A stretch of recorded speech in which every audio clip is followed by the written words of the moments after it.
Hello and welcome back to the 3 Minute Mentor series, the 3 Minute Mentor Live Reboot Your Career. We're coming to you from a somewhat warmer Austin, Texas, still in lockdown.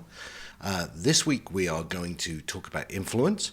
If you've never seen any of this series before, you can find it at my website, the 3 Minute Mentor. You can find it on YouTube. You can find it all over the place. But when you get there, please remember to like, to share, to subscribe, to do all those appropriate things so we can get this content out. With that, let's get on with it. So one of the questions I get asked most is about how you influence people. So if you remember, when we talked about the three basic skills, one of the skills we talked about was approach. So working with teams, getting things done. And if you can't influence people, then getting things done can be really hard. So in this episode, we're going to actually look at 3 techniques that might be useful to help you do that. I guess we should put a proviso or a Surgeon General warning ahead of that, which is it's really hard to get people to do things they don't want to that are not in their best interests. So you won't find these 3 techniques work for global domination or for forcing someone to do something they don't want to. So these techniques really are about how you can get a team to be more effective, how you can get people to work on something that's important for you all to do, and really something that's for the best of everybody. If you try and force people to do things they really don't want to, then you're going to encourage passive-aggressive behavior. You're going to encourage people to say yes but mean no. So that's what we're trying to avoid, and we're going to find 3 ways and think of 3 different techniques you can use to help you be more successful. Okay, the first technique is not really brain surgery. The first technique is listening. So we've talked about the book, The 3 Laws of Performance before, and if you've not heard of that, I really suggest you go read it. And what the 3 Laws of Performance says is that people react not through thinking, but through the way a situation occurs to them. So if you're struggling to get someone to do something you want them to do, you've got to ask yourself, how is what I'm asking them to do occurring to them? How do they see my request? What does it mean to them? Because if they're not doing it, it's probably because the way it occurs to them, the way that they're perceiving it, is something that's either not good or not good for them or is a bad idea. So how do you get to find out how something occurs to somebody? Well, the only real answer to that is you ask them questions. In fact, we often say you have 2 ears and 1 mouth. You should use them in that proportion. So by asking them questions, by probing on how they feel about it, how they think about it, what their reaction is, you'll start to uncover how the situation you're asking or what you're asking them to do occurs to them. That's why listening is so important. We often talk about active listening here. So we're not saying, listen to answer, listen to correct their error. We're talking about actively focusing your hearing on what they are saying and asking questions to understand what the resistance might be, so that if there is resistance, you can find a way of explaining it that makes sense to them or makes sense to both of you, so that you can move forward. So the single most important thing you can do to influence someone is actually listen to them and how they're responding to what you're asking them to do. Now there's an element of this that's also about power. So let's talk about the second technique, which is understanding the power in any conversation. So I'm going to use an example to make the point, and then we'll apply it to influencing at work. Imagine we're both in a room together, and I have the objective to get you out of that room. Now, if I'm stronger and tougher and much more able to physically push you out, then that will be the simplest technique I can use. Actually use my muscle, my weight, my ability to push you out the room. If, however, you are much stronger, much more capable, much more agile than me, then I'm not going to be able to push you out. So when you have considerably less power, the technique is pull. I need to encourage, I need to maybe stand outside the door and offer you treats if you come out. I need to pull you out. The problems arise when you actually have the same amount of power as somebody else. So there's nothing you can do to push or to pull. The answer then is to typically disengage, to walk away from the situation. I'll leave the room and hope that you'll wander out the room at some point. So those 3 ideas of push, pull, disengage also work in a business setting.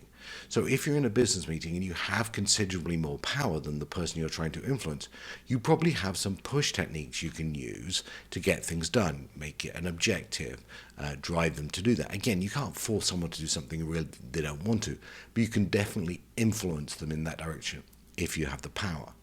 If they have the power because you're in some way subordinate, then you're going to have to create a case where you convince them this is the right thing to do. You can encourage them, you can get them actively involved in the situation. And if you have the same power as each other, then the chances are, if you can't come to a current agreement, you have to walk away, you have to disengage and come back later and find another way around it. So when you're trying to influence someone, assuming you've done all the listening, but you're still struggling, try and consider the power balance between them and you. Do you have more power, less power, or equal power? And then look at the technique you're trying to use to influence them and see whether you're being successful. Okay, so in the situation where you have sort of the same amount of power, even less power, how do you influence someone that's very different from you?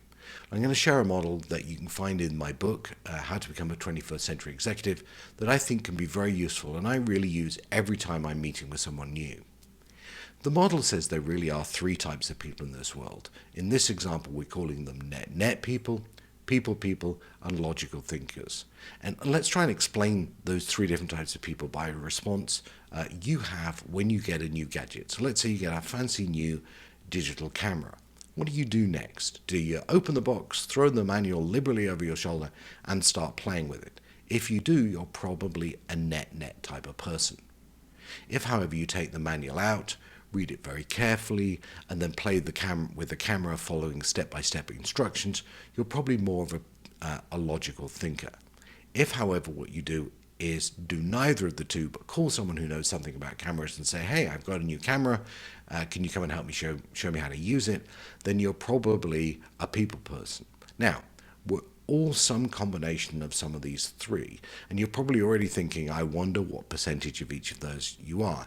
And that's a really useful exercise to do, is to place you in this triangle. By the way, nobody is in the middle, so if you're putting yourself in the middle, you're not being honest with yourself. You're probably more towards one of these points or one of the sides of this triangle, and force yourself to do that. This technique is useful not when you're trying to understand yourself, but you're trying to understand the person that you're influencing. So in the example on the screen, what you can see is there's a conversation here going on between someone who is net and someone who is a people person. So if you're the net person, then the chances are what you want is, you want it in 3 seconds. You want to know the bottom line. You want to know the answer. You don't want to go through a whole bunch of data. You find many senior executives tend to be very net. And when a people person comes to them, they get a bit flustered because people want to sit and talk about things. So if you're a people person and you go and see a net person, adjust your influencing style, adjust your style to be more net. And the reverse is true as well. You may be more net than your boss or the person you're trying to influence, who may be more of a people person. In which case, just telling them the one answer and walking out and expecting them to do it isn't going to work. You're going to have to sit down with them, go out for lunch, have a coffee, or do something to create a personal connection. The logical thinker in all of this wants the data. So if you're a net person with a logical thinker, you're going to have to write down some good reasons. You're going to have the top 10 reasons. And again, if you're a people person with a logical thinker, I know you want to have a coffee, but they just want to hear the facts. And so if you can understand where you are in this triangle and where the person you're trying to influence is in this triangle, you'll discover how to adapt and alter your style to be more effective. Now, this gets even more interesting when you add a third person in. So when I worked at IBM, I used to have a customer who I thought of as very net. But my colleague who worked with him thought of him as a pussycat. That's because he was more net than the person.